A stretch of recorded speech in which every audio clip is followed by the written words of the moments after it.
Hi, I'm Sarah. I'm here with Millennial Seeker's Heart, and this is my friend Laura, and we are going to get her story, her testimony today. Laura, say hi. Hi. Hello. Okay, so Laura, tell me a little bit about yourself. Well, I am divorced, and I was divorced in 2002, and basically stopped dating. Was raising two young children, and became a real estate agent, and I'm retired now. What was the religious background for you as a child?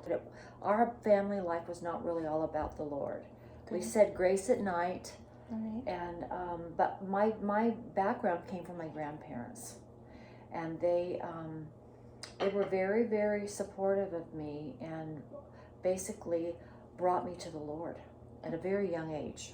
Okay. And then I started doing modeling and beauty pageants when I was 13 years old. So I got heavily into the world. Okay. And tried to find happiness in all the wrong places, through relationships with men, with living a very big life. I guess I was blessed in some ways in the world's way of saying, because I was able to live a very privileged and a very prominent life. But I was never happy, because I know that the roots of where I came from were still there. And my faith in Jesus and loving Jesus, but not walking with him, not abiding in him, in his word, it kept me close to him, but I wasn't following him.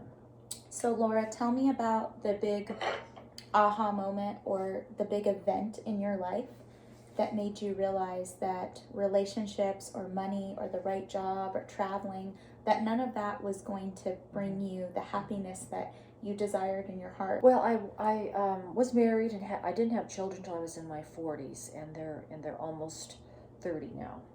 And so I separated from my ex-husband, who was became physically abusive with me, and was a womanizer here in Las Vegas. We had moved here from San Francisco, 1997. And so I went through a very painful, ugly, life-changing divorce with two young children. So I got my real estate license to support myself, because my ex-husband would not pay me, and I wasn't given the amount that I needed to live on, and it was very, very stressful. So I started self-medicating with liquor, with wine, because that was my social background, with wine. And I started self-medicating at night after I was working 24/7, and I was going still through very much contact with my ex-husband, and the fighting and the pain and the anger was so debilitating. I just couldn't handle it anymore. So would you say that the drinking started off very innocent? I started, having cocktails wine with dinner. It started slowly, but it built up pretty fast. I became a social drinker, definitely, before I even had children. And then through the divorce, and through the marriage, and then the divorce, I self-medicated. I used it to self-medicate. Now, did you realize when you were going through the divorce, and when you were, obviously you knew you were hurting, but did you realize that you were self-medicating at first, or did it take a while? I didn't care. You didn't care, okay. Because I could not, the Lord basically took the rug out from under. He knew that the only way he was going to get my attention is to bring me all the way down to the bottom. And that's what had to happen, and that is what did happen. Okay. So in that, I tried to kill myself. I took a meat cleaver and slashed my wrists. I don't know what happened that night. I think my sister told me that I had called somebody, and they called paramedics. And I don't know how they got in, I woke up in the hospital the next day. And actually, it wasn't in the hospital, it was in a state hospital for people that were, ODing, and it was a motley crew in that hospital. It scared me when I woke up. And I realized what had happened, and they told me that I'd be there for a week. And my children were on a cruise with their father for summer vacation, and so I knew they were coming home the next day, and I panicked because of my kids. my 2 children. And I had to use the restroom, and when I was in there, I just broke down.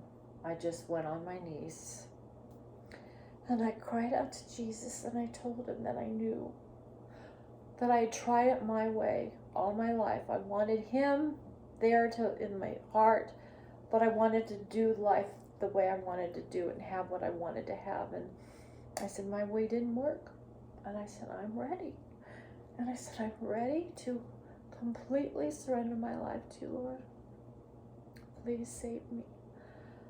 So I went back out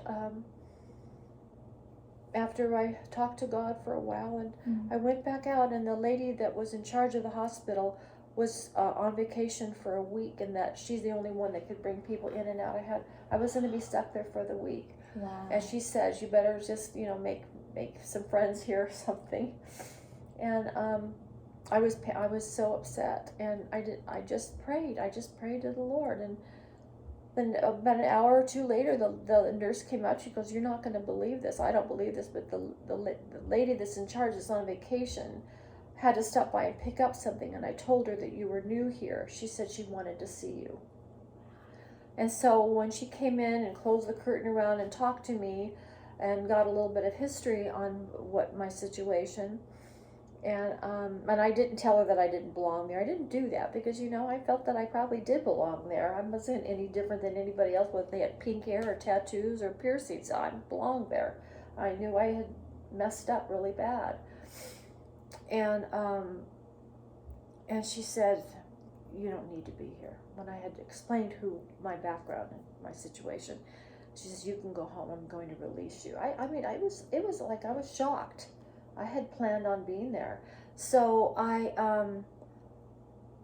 went home, and my kids came home, and I gently told them what happened. I think my parents had picked them up at the airport, and they had kind of buffered what happened for me a little bit.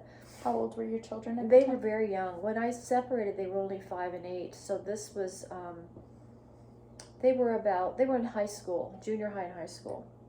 So just to reiterate for anyone listening, you understand what it's like to be hurt, broken, in pain. I think more than the pain, I was mad because of what my ex-husband had done to me, because he only got the money that he made through my family. The thing is that I had to work 24/7 also.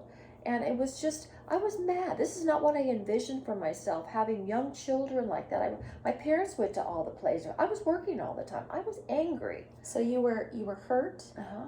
Would you even say bitter because of the divorce? No, because I wanted a divorce, because I found out he was having an affair with my best friend. So yes, I wanted to leave him. Yeah. And I had tried to before, because his verbal abuse had turned into physical abuse. I'd asked him for a divorce 2 times. But he kept, we had been going, my children was in private Christian schools, and he would all of a sudden, try to get on his knees and beg me, and we'd go to church, and he promised, and then, and it kept, that cycle kept happening to where it never really stopped. No, he needed me to keep his business, the money the millions that he was making. So you said in the bathroom, you asked God for help. So how did he work out this smoothing of the road and getting you to a relationship? It was unbelievable. And my children called it a total miracle, and I know, and it was. The next day happened to be Sunday. My kids came home from their cruise, and I went to church with my daughter, and had my wrists bandaged, and I went up to my Pastor John, and I said, do you remember me? Because I had been coming only sporadically since we had started when the kids were younger, right before the divorce. And he says, of course, Laura. At that very service, I had already surrendered my life. The Lord talked to me through Pastor John. And another Pastor John says, you can try this and be good, whether your addiction is drugs or shopping or gambling or pornography or drinking or whatever it is. And you can be good for a while on your own. You can try, you can be strong, you can do it. But then something will happen and you'll fall back, and that keeps repeating your life. And not just for you, for anyone. For anyone, anyone. And he said, but what you don't understand is that if you call out to the Lord, because he's the only one that can help you. And he put out his hand like the cross, He says, only Jesus can help you. So, if you were talking to a young man or a young woman who was in a similar situation to you that you were in, going through a divorce, dealing with addiction, very hurt, very angry, what would be your advice to them? What would you say to them to encourage them during that tumultuous situation in their life? Well, first of all, it was a miracle that happened to me that day at church. He took all that pain and that anger. He took all that addiction. I never drank again. I mean, I didn't even have to try. It was just instantaneous. It was a miracle. I think that what I would say to anybody, people try to search for something to help them on their own, but only Jesus can help them. They can't do it on their own. It's not successful.